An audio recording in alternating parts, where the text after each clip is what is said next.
Hello दोस्तों, आज की क्लास में आज पढ़ेंगे आप 12th साइकोलॉजी अर्थात मनोविज्ञान का चैप्टर नंबर 2 जो कि है चैप्टर का नाम आत्मा एवं व्यक्तित्व। ठीक, इस चैप्टर के बारे में हम जितने भी ऑब्जेक्टिव क्वेश्चंस आते हैं सभी क्वेश्चंस को डील करेंगे। ठीक ना, तो आप शुरू से लेकर अंत तक जरूर पूरा वीडियो को देखिए, आपके एग्जाम के लिए बहुत ही ज़्यादा महत्वपूर्ण रहने वाला है। तो चलिए शुरू करते हैं।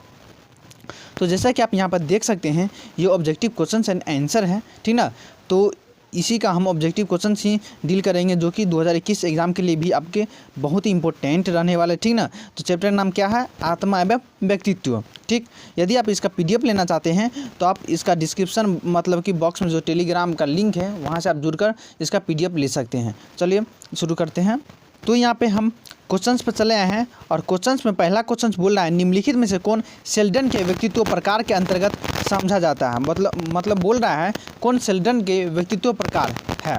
ठीक ना, तो अंतर्मुखी, बहिर्मुखी, गोलाकार या उभयमुखी। तो शेल्डन का व्यक्तित्व का प्रकार पूछ रहा है। ठीक ना, तो शेल्डन का व्यक्तित्व प्रकार, तो यहाँ पे देखिए ये अंतर्मुखी, बहिर्मुखी, ये उभयमुखी, ये सब किसका है? तो ये सब है ना, तो ये है आपको युग का। ठीक ना, ये व्यक्तित्व प्रकार है, बट ये शेल्डन का व्यक्तित्व प्रकार ये गोलाकार हो जाएगा। ठीक ना, क्या हो जाएगा? गोलाकार। ठीक, तो यहाँ पे इसमें मतलब तीन है, मतलब गोलाकार होता है, लंबाकार होता है, आयताकार होता है। गोलाकार में व्यक्ति मतलब गोल मटोर होता है, छोटे मतलब नाटे होता है व्यक्ति। ठीक ना, और बहुत मतलब खुश मिजाज होता है व्यक्ति।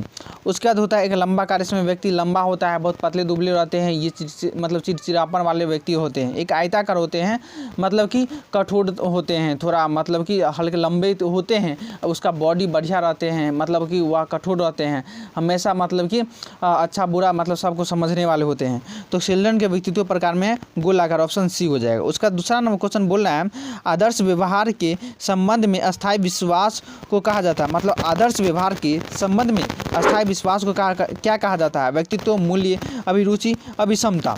ठीक ना, यदि आपको ये जो हम मनोविज्ञान जो क्लास करवा रहे हैं 12th का, यदि ये क्लास आपको पसंद आ रहा है तो ये क्लास को मतलब कि सभी जगह ज़रूर शेयर कीजिएगा। हम आपसे बस शेयर ही मांगते हैं। ठीक ना, आप शेयर कीजिए, हम आपको पढ़ाते हैं। तो आदर्श व्यवहार के संबंध में अस्थायी विश्वास को कहा जाता है व्यक्तित्व, मूल्य, अभिरुचि, अभिक्षमता। तो यहाँ पर 2 का हो जाएगा व्यक्तित्व, तो यहाँ पर 2 का ऑप्शन ए हो जाएगा। ठीक ना, देखिए व्यक्तित्व, आदर्श व्यवहार, आदर्श का मतलब देखिए अच्छा। ठीक ना, सबसे अच्छा में भी सबसे अच्छा। ठीक ना, तो ये आदर्श हुआ। तो यहाँ पे व्यक्तित्व कहने का मतलब व्यक्तित्व का अर्थ समझिए, जैसे खाना पीना, उठना बैठना, तौर तरीके से, ये आपका व्यक्तित्व हुआ। ठीक ना, तो ये आपको मतलब खुद मतलब अंदर से ही डेवलप होता है ये। ठीक, तो व्यक्तित्व। तो यहाँ पे देखिए मूल्य, तो ये तो आपके आदर्श व्यवहार में तो आता नहीं है। अभिरुचि, ये भी मतलब कि आता है बट उतना नहीं। जो यहाँ पर ऑप्शन ही दे दिया है व्यक्तित्व, व्यक्तित्व के अंतर्गत जो भी आप अच्छे काम करते हैं, ठीक ना, बोले ना अच्छे से रहना, अच्छे से बात करना, व्यवहार करना, ये आपके व्यक्तित्व हो गया। तो आदर्श व्यवहार के संबंध में कौन अस्थायी विश्वास को कहा जाता है? ठीक ना, तो व्यक्तित्व, ऑप्शन 2 का ए। यदि आपको अच्छे तरीके से समझ आ रहा है तो वीडियो को भी लाइक कीजिएगा। आपको हम इतना चैलेंज देते हैं कि इस यूट्यूब चैनल पे ऐसा कोई भी मतलब कि यूट्यूबर नहीं होगा जो आपको ये साइकोलॉजी अच्छे तरीके से समझा पावे, अच्छे तरीके से पढ़ा पावे। ठीक ना, ये आपको हम चैलेंज के साथ बोल रहे हैं, क्योंकि हमने देखा है कि 12th लेवल पे ऐसा कोई टीचर नहीं है, बस पढ़ाता है, गलत सही आंसर सब उसको क्या खिचड़ी बनाकर निकाल देता है। बस उसको व्यूज़ चाहिए, व्यूज़ से मतलब होता है उसको, मतलब कि यही समझ गए। तो एक्स्ट्रा कोई भी है, चाहे गलती पढ़ावे स्टूडेंट का, चाहे मार्क्स कैसा भी आ जाए, उससे कोई मतलब नहीं रहता है। पर हम ये नहीं चाहते हैं, बस जो आपका जो आंसर सही है हम सही बताएंगे। हो सकता है बाय दी वे कहीं हमसे भी कोई क्वेश्चंस गलती, उसका मतलब क्वेश्चंस का आंसर गलत हो जाता है, बट हम जो भी आपको पढ़ाते हैं हम उसको पहले स्टडी करके आपको पढ़ाते हैं, हम उसको अच्छे तरीके से स्टडी करते हैं फिर आपको पढ़ाते हैं। ठीक ना, तो हमें नहीं लगता कि हम अपने मतलब कि क्वेश्चंस मतलब कि जो है हम आपको गलत क्वेश्चंस का आंसर गलत बताएंगे। ठीक ना, तो ये मतलब कि आप साइकोलॉजी पढ़ते हैं, मनोविज्ञान पढ़ते हैं, तो आपको पढ़ाई करने में मन नहीं लगता, मतलब नहीं ये लगता होगा आपको, क्योंकि समझ में नहीं आएगा साइकोलॉजी। सिंपल सी बात है। आप लोग लेते भी है 12th में, तो लेते हैं क्या, इसमें जो प्रैक्टिकल मतलब प्रायोगिक परीक्षा होता है, मतलब 30 मार्क्स इसमें से आपके स्कूल कॉलेज से मिल ही जाएंगे और तो पास ही हो जाएंगे। आप पास करने के लिए ये सब सब्जेक्ट लेते हैं। जब आप एग्ज़ाम देने के लिए तैयारी करते हैं तब आपको पता चलता है हाँ ये भाई साइकोलॉजी भी इतना हार्ड सब्जेक्ट है कि हम पढ़ नहीं पाएंगे, ठीक ना। आपको हिस्ट्री, ज्योग्राफी ये सबसे बहुत हार्ड लगने लग जाएगा, यहाँ तक कि इंग्लिश से भी हार्ड लगने लग जाएगा साइकोलॉजी। ये जो सही बात है, पर हम इस साइकोलॉजी को सबसे आपका फेवरेट सब्जेक्ट बना देंगे, तो इसलिए आप मेरे साथ बनकर रहिए, ठीक। तो तीसरा नंबर क्वेश्चन बोल रहा है हम जो MMPI में कितने कथन होते हैं। MMPI, देखिए MMPI क्या होता है, ठीक ना। तो MMPI क्या होता है, तो क्या होता है मिन MMPI, ठीक ना, मिनेसोटा मल्टी फिजिक्स, ठीक ना, पर्सनालिटी इन्वेंटरी, ठीक ना। तो यहाँ पे क्या हुआ है, मिनेसोटा मल्टी फिजिक्स पर्सनालिटी जो मतलब इन्वेंटरी, ठीक ना, इसका पूरा नाम हुआ तो MMPI का। तो इसके में कितने कथन आते हैं, तो इसका हो जाएगा 567, ठीक ना, 3 का ऑप्शन सी हो जाएगा। उसका 4 नंबर क्वेश्चन बोल रहा है कौन थॉर्नडाइक सीखने का नियम नहीं है। थॉर्नडाइक सीखने थॉर्नडाइक के बारे में आप पढ़ेंगे। थॉर्नडाइक मतलब साइकोलॉजी पर एक इफेक्ट किया था बिल्ली वाला, क्या किया था, इसका बहुत लंबा कहानी है, आपके मतलब 12th लेवल पर नहीं है, आप जब आगे ऑनर्स कीजिएगा साइकोलॉजी से उसमें पढ़ने को मिलेगा, बहुत अच्छा चीज़ है। और थॉर्नडाइक बहुत फेमस है, ठीक है ना, साइकोलॉजी में बहुत ज़्यादा फेमस है। तो कौन थॉर्नडाइक सीखने का नियम नहीं इसमें, तो मतलब कि सचार्य नियम, तत्परता के नियम, अभ्यास नियम या प्रभाव नियम, ठीक। तो यहाँ पर 4 का हो जाएगा ये सहचार्य नियम। ये सहचार्य नियम थॉर्नडाइक के सीखने का नियम नहीं, ऑप्शन ए हो जाएगा 4 का। 5वां नियम है व्यक्तित्व सिद्धांत के विशेषक उपागम का अग्रणी कौन है। Freud, Jung, Allport, Kretschmer. व्यक्तित्व सिद्धांत के विशेषक बोल रहा है उपागम में कौन है, तो यहाँ पर 5 का ऑप्शन सी हो जाएगा, अल्पोर्ट, ऑप्शन सी हो जाएगा। देखिए सबको आप 2 बार 3 में ध्यान से पढ़िए, आपको याद हो जाएगा। और एग्जाम में 100% साइकोलॉजी में जो 70 मार्क्स का जो थ्योरी होता है एग्जाम में पूछा जाता है, 70 में से ज़रूर आप कम से कम 65 प्लस ही नंबर लेकर चले आइएगा। और 35 का जो ऑब्जेक्टिव होता है 35 में 35 आएगा ही, क्योंकि अगला बार भी क्वेश्चन जाकर देखिए 2020 का हमने पढ़ाया है एग्जाम से पहले, जो सेंटर में एग्जाम आने से पहले 1 घंटा पहले हम क्वेश्चन दिए हैं, जिसमें से मतलब 80 क्वेश्चन दिए थे। 80 क्वेश्चन में से यहाँ 41 क्वेश्चन मेरा ऑब्जेक्टिव का आ ही गया है, ठीक है ना। 41 क्वेश्चन मेरा ऑब्जेक्टिव का आया, जिसमें से 35 का भाई बनाना होता है, नहीं होता तो 2020 वाला क्वेश्चन आप देख सकते हैं। तो उसमें अब उस पर तो पूरा है, उसमें तो वीडियो हम डिलीट भी नहीं किए हैं, आपको गलत लग रहा है तो आप वहाँ जाकर देख सकते हैं। पूरा का पूरा मेरा क्वेश्चन मतलब एग्ज़ाम में भी टकराता है, मतलब आता है, ठीक ना। तो यहाँ पे उसके बाद यदि आपको समझने में दिक्कत होता है तो आप कमेंट बॉक्स के माध्यम से बोल सकते हैं, समझने में दिक्कत होता है तो उससे भी हम डिटेल्स अच्छे तरीके से समझाएंगे। यदि मतलब ऐसे जैसे समझा रहे हैं वैसे ही आपको समझना है तो वह भी हमें मतलब ज़रूर बता दीजिएगा। 6 नंबर का है मतलब सिस्टम PF को किसने विकसित किया। सिस्टम PF को किसने विकसित किया, तो यहाँ पर 6 का ऑप्शन बी हो जाएगा, टल ने किया था, ऑप्शन बी। 7 नंबर निम्नलिखित में से कौन यूंग के व्यक्तित्व प्रकार के अंतर्गत समझा जाता है। यूंग के व्यक्तित्व प्रकार हम आपको पहले सबसे पहला क्वेश्चन बताएं, यूंग के व्यक्तित्व प्रकार जो कि अंतर्मुखी है, ठीक ना। अंतर्मुखी बताए मतलब कि यूंग के अंतर्मुखी, बाह्यमुखी, उभयमुखी ये 3 था, ठीक ना। तो इसमें तो अंतर्मुखी एक ही दिया हुआ है, तो यही ना हो जाएगा, तो 7 का ऑप्शन ए हो जाएगा। और ये गोलाकार, लंबाकार, आयताकार ये किसका है, तो आपको सेल्डन के बताए थे, ठीक। देखिए एक ही क्वेश्चन को बदल के पूछा जाएगा, इसलिए आपको मतलब अच्छे तरीके से माइंड में सेट कर लेना है।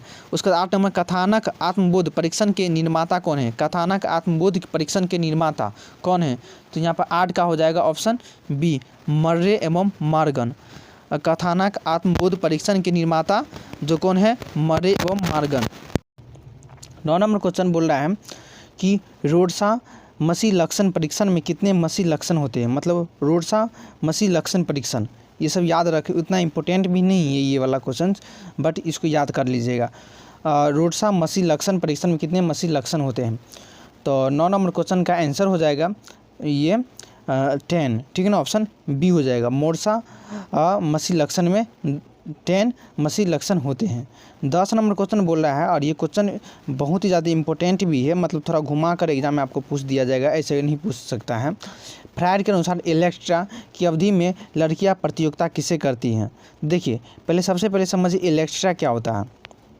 इलेक्ट्रा जब आप मतलब पढ़िएगा एक मतलब कि अगला जैसे आप साइकोलॉजी ऑनर्स कीजिएगा तो उसमें एक फैलिक स्टेज आता है, ठीक ना। तो फैलिक स्टेज जो कि मतलब कि ये 3 से 6 ईयर्स का स्टेज होता है और ये जिसमें एक होता है फैलिक स्टेज में 2 पार्ट, जो कि एक ओडिपस होता है, एक इलेक्ट्रा होता है। ओडिपस होता है मतलब कि जो बॉयज होता है, छोटे बॉयज जो मतलब कि, और ऐसा रियल केस मतलब 100% होता ही है।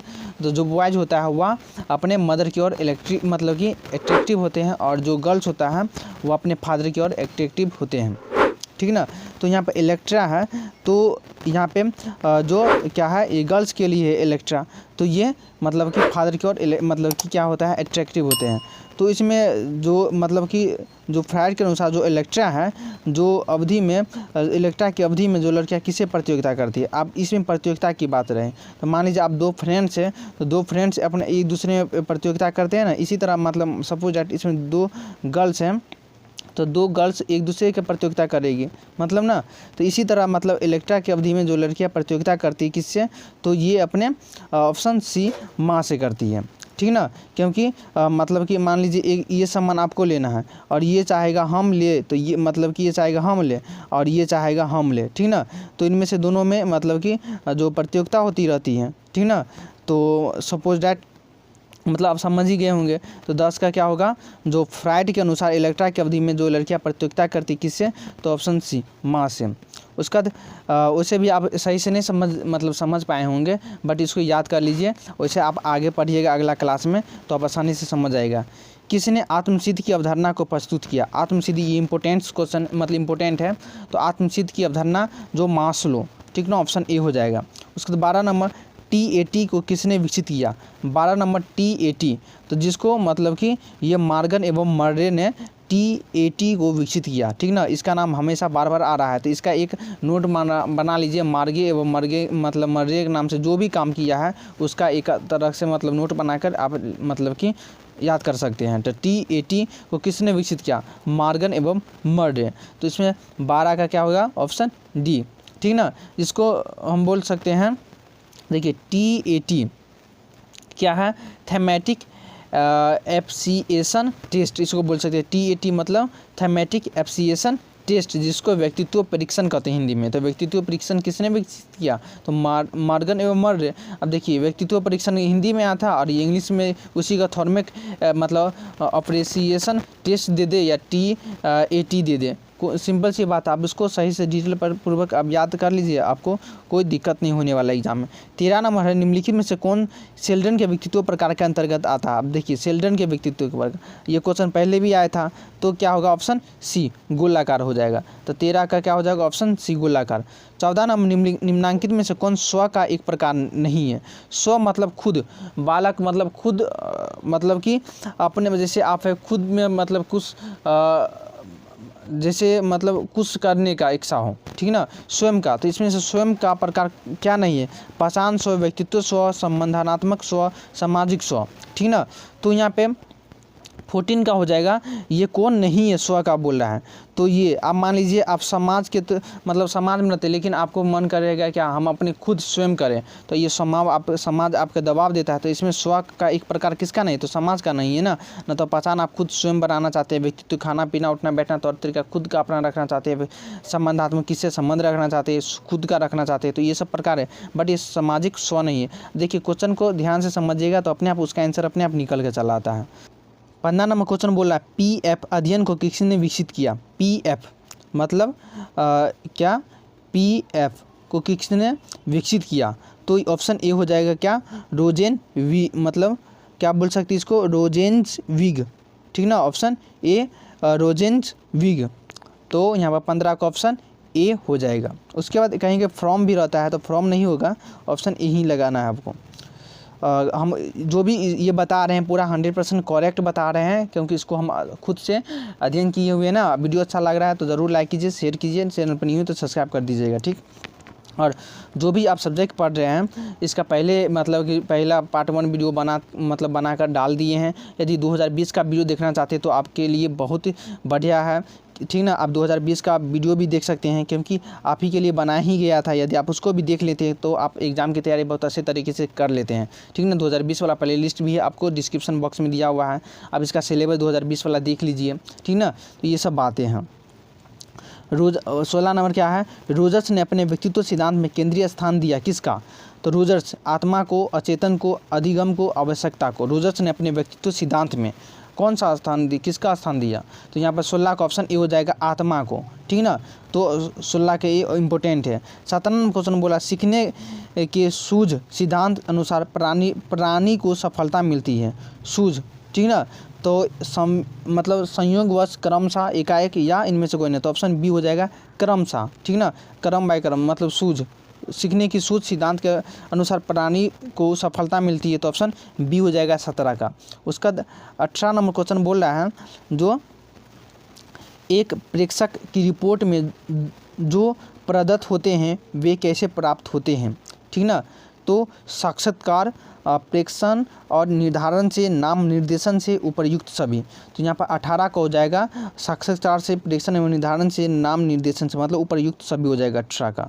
उसका 19 नंबर क्वेश्चन, निम्नलिखित में से कौन आनंद सिद्धांत से निर्देशित होता है। ये इंपॉर्टेंट है, बहुत ज़्यादा इंपॉर्टेंट है। आनंद सिद्धांत से निर्देशित होता है, एग्जाम में भी आया हुआ है। तो 19 का हो जाएगा ऑप्शन बी अहम से, ठीक ना। आप पढ़े होंगे Eid, ego, super ego, English में जिसको कहते हैं मतलब अहम, ईद मतलब ईद अहम पराहम ना। तो सॉरी अहम इदम पराहम ये होता है।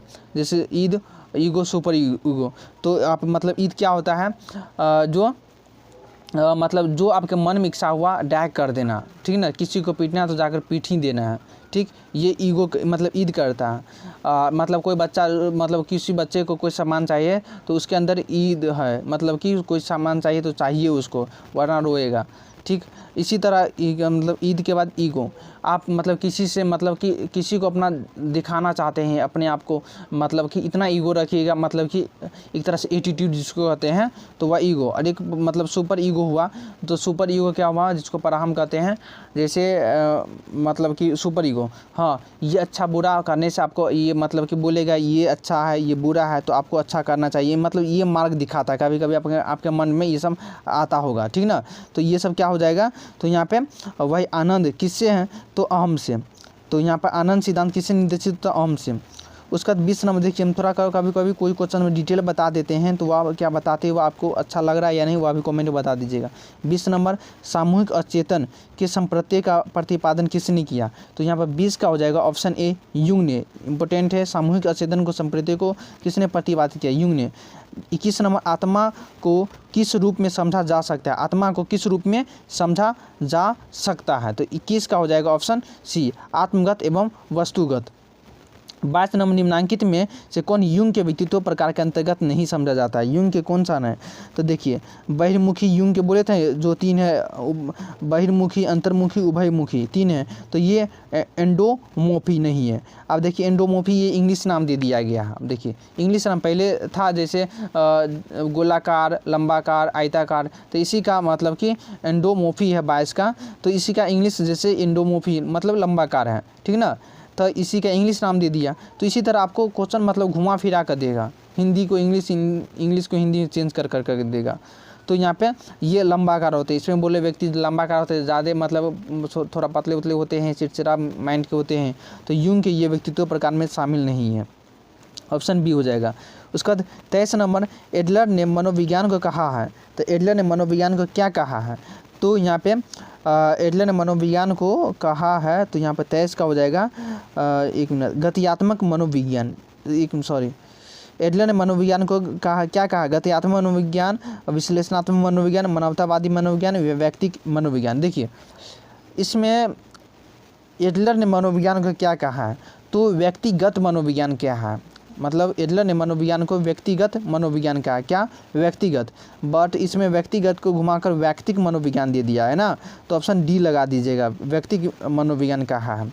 कहीं कहीं आपको मानवतावादी मनोविज्ञान भी रहेगा, ठीक ना, पर मेरे अनुसार से ये ऑप्शन डी होगा, कहीं क्या पढ़े होंगे या पढ़िएगा मानवतावादी, बस बुक में थोड़ा बुक है आपके पास तो बुक में एक में मिला लीजिएगा व्यक्तिक हो गया या मानवतावादी, लेकिन आप गूगल से भी सर्च करके देख लीजिए तो व्यक्तिक मतलब कि व्यक्तिगत मतलब मनोविज्ञान ही होगा। तो 23 का ऑप्शन डी। 24 नंबर, किसने आत्मसिद्धता की अवधारणा को प्रस्तुत किया? आत्मसिद्धता की अवधारणा को किसने प्रस्तुत किया? तो 24 का हो जाएगा ये मास्लो ने किया था। मास्लो ने आत्मसिद्धता की अवधारणा को प्रस्तुत किया था। 25 नंबर, व्यक्तित्व के शीलगुण उपागम के अग्रणी मनोविज्ञान किसे कहा गया? मतलब व्यक्तित्व के शीलगुण उपागम के अग्रणी मनोविज्ञान किसे कहा गया है? तो यहाँ पर 25 का हो जाएगा ऑप्शन बी, अल्फोल्ट को कहा है। ऑप्शन बी ये इंपॉर्टेंट है, शीलगुण उपागम के अग्रणी, शीलगुण उपागम के कौन है? तो ये अल्फोल्ट, ठीक है, इंपॉर्टेंट ऑप्शन बी हो जाएगा। 26 नंबर, आत्मा के बारे में बच्चे की धारणा को स्वरूप देने में किसका भूमिका आत्मा के बारे में बच्चे की धारणा को स्वरूप देने में किनकी भूमिका अहम होती है? सबसे ज़्यादा होती है बच्चे की। तो इसमें माता पिता की होती है, बच्चे को मतलब कुछ सिखाना, दोस्त भी होती है, शिक्षक भी होती है, इनमें से डी हो जाएगा, ठीक ना। 27 नंबर, रोसार्क परीक्षण है किसका? रोसार्क परीक्षण किसका? तो 27 का हो जाएगा ऑप्शन बी, अभी क्षमता परीक्षण का। उसके बाद 28 नंबर, TAT, ये क्वेश्चन आया था पहले भी, TAT व्यक्तित्व मापन किस प्रकार का परीक्षण है? तो 28 का ऑप्शन बी हो जाएगा, आत्मविवरण आविष्कारिका का, ऑप्शन बी हो जाएगा। 29 नंबर, टाइप सी व्यक्तित्व का प्रतिपादन किसने किया? ठीक ना, तो टाइप सी का व्यक्तित्व का प्रतिपादन किसने किया? तो मॉरिस ने किया था। ऑप्शन बी, टाइप सी कहीं मिल ही नहीं रहा था, मतलब इतना हम इसको कहीं दूसरा मतलब अल्फोर्ड दिया था, इनमें से कोई नहीं आ जाता था, ऐसे करके कहीं मिलेगा। तो देखिए टाइप सी को, ये इंपॉर्टेंट है, याद कर लीजिए इसको। टाइप सी व्यक्तित्व का प्रतिपादन किसने किया था? मॉरिस ने किया था, ऑप्शन बी। 30 नंबर, कि इनमें से किसे स्व का भावनात्मक पहलू माना गया? स्व का भावनात्मक पहलू किसे माना गया है? तो 30 का हो जाएगा आत्मसंप्रदाय का, मतलब खुद करने का, आत्मसंप्रदाय का। तो देखिए मतलब कि यहाँ पर 30 का हो जाएगा ऑप्शन सी। उसके बाद एक और क्वेश्चन, मतलब निम्नलिखित में कौन व्यक्तित्व विशेषता है? तो व्यक्तित्व विशेषता क्या है? तो यहाँ पर 31 का हो जाएगा ये सृजनात्मकता, मतलब कि खोज जिसको बोल सकते हैं। तो यहाँ पे क्या हो जाएगा? निम्नलिखित में से व्यक्तित्व विशेषता है किसका? तो सृजनात्मकता का, ऑप्शन सी हो जाएगा। 32 नंबर, निम्नांकित में कौन आत्मनियंत्रण के लिए मनोवैज्ञानिक तकनीक है? तो 32 का हो जाएगा क्या? तो 32 का ऑप्शन डी होगा। उपर्युक्त सभी लगा दीजिएगा, क्योंकि आत्म अनुदेश, अपने व्यवहार का परीक्षण, आत्म प्रबलन, इनमें से सभी, आत्मनियंत्रण के लिए मनोविज्ञान, तो इसमें से सभी हो जाएगा। उसके बाद 33 नंबर है, कौन स्व का संज्ञानात्मक पहलू है? तो आत्मसंप्रदाय, आत्मसमता, आत्मसम्मान, इनमें से सभी लगा दीजिए। इसमें क्या बोला? स्व का संज्ञानात्मक पहलू, तो इनमें से देख लीजिए, नाम इसको नोट कर लीजिए कॉपी में अलग से। और संज्ञानात्मक, ऊपर क्वेश्चन पूछा गया था आत्म स्व का भावनात्मक पहलू, यहाँ पर देख लीजिए, जैसे यहाँ पर स्व का भावनात्मक पहलू पूछा गया था ना, तो यहाँ पर क्या लगाया था? आत्मसंप्रदाय लगा है। और ये नंबर कौन सा, मतलब स्व का संज्ञानात्मक पहलू, तो आत्मसंप्रदाय मतलब आत्मसमता, आत्मसम्मान, ठीक ना। 34 नंबर, संरचित साक्षात्कारों में किस प्रकार के प्रश्न पूछे जाते हैं? तो 34 का हो जाएगा अत्यंत विशिष्ट प्रकार के प्रश्न पूछे जाते हैं, ऑप्शन बी हो जाएगा। उसका अगला क्वेश्चन देख सकते हैं। अगला क्वेश्चन क्या बोला है यहाँ पे? जो निम्नलिखित में से कौन आत्मनियंत्रण की तकनीक नहीं है? आत्मनियंत्रण की तकनीक नहीं है, तो यहाँ पे 35 का हो जाएगा क्या? तो ये व्यवहार प्रेक्षण, ये आत्मनियंत्रण की तकनीक नहीं है। 36 नंबर, निम्नलिखित में से किसमें व्यक्ति मुख्य रूप से अपने बारे में ही संबंध का अनुभव करता है? तो 36 का हो जाएगा ऑप्शन ए, व्यक्तिगत आत्म के बारे में। उसका 37 नंबर, निम्नांकित में कौन वास्तविकता का नियम से निर्देशित होता है? वास्तविकता का जो ओरिजिनल चीज़ दिखाता है कौन? तो आपको अहम, पराहम, ये सब पढ़ाए थे ना, तो यहाँ पर क्या हो जाएगा? ऑप्शन ए लगा दीजिए, जिसको सुपर ईगो इंग्लिश में कहते हैं, ठीक ना। तो 37 का मतलब क्या हो जाएगा? तो 37 का, एक मिनट, वास्तविकता का नियम जैसे कौन निर्देशित नहीं होता है, तो 37 का क्या हो जाएगा? वास्तविकता, अहम, पराहम, देखिए सुपर ईगो, हम थोड़ा हिंदी में कंफ्यूज रहता है, हिंदी में इंग्लिश में लिख लीजिए, जो वास्तविकता का दिखाता है, अहम, ऑप्शन सी लगा दीजिएगा, ठीक ना। उसका 38 नंबर, जोधपुर बहुपक्षीय व्यक्तित्व सूची को किसने विकसित किया? जोधपुर बहुपक्षीय व्यक्तित्व सूची को किसने विकसित किया? तो 38 का हो जाएगा ऑप्शन ए, मलिक एवं जोशी। उसका 39 नंबर, व्यक्तिक विभिन्नता का अर्थ क्या होता है? व्यक्तियों की विशेषताओं में अंतर, व्यक्तियों के व्यवहार पैटर्न में विभिन्नता। तो इनमें से ए बी दोनों लगा दीजिए, ऑप्शन सी होगा ए बी दोनों। उसका 40 नंबर, व्यक्ति की विभिन्नता का तात्पर्य होता है किससे? तो व्यक्ति की विशेषताओं में अंतर, व्यक्ति के व्यवहार में, मतलब ऑप्शन सी ही होगा इसका। ये एक ही क्वेश्चन को थोड़ा पलट कर दे दिया है, बाकी एक ही है। तात्पर्य इसमें बोल रहा है और इसमें अर्थ हो रहा है। तो ये वीडियो आपको अच्छा लगा हो तो ज़रूर लाइक कीजिएगा और रुकिए अभी। और यदि आप इसका पीडीएफ लेना चाहते हैं तो पीडीएफ ले सकते हैं टेलीग्राम पे, इसका लिंक डिस्क्रिप्शन में है। सभी स्टडी मटेरियल इस पे डाल दिए हैं। फेसबुक पर आप बिहार बोर्ड से लेटेस्ट न्यूज़ पा सकते हैं, मतलब जो भी बिहार बोर्ड में आता है। वीडियो बनाने में टाइम लग जाता है बट हम इस पर जल्दी से डाल देते हैं। इंस्टा पर हमसे पर्सनल बात कर सकते हैं। तो ये तीनों आपके लिए ही बनाया गया। उसके साथ साथ ट्विटर पर भी फॉलो कर सकते हैं, सबका लिंक डिस्क्रिप्शन में है, ठीक ना। तो आज के लिए इतना ही, धन्यवाद।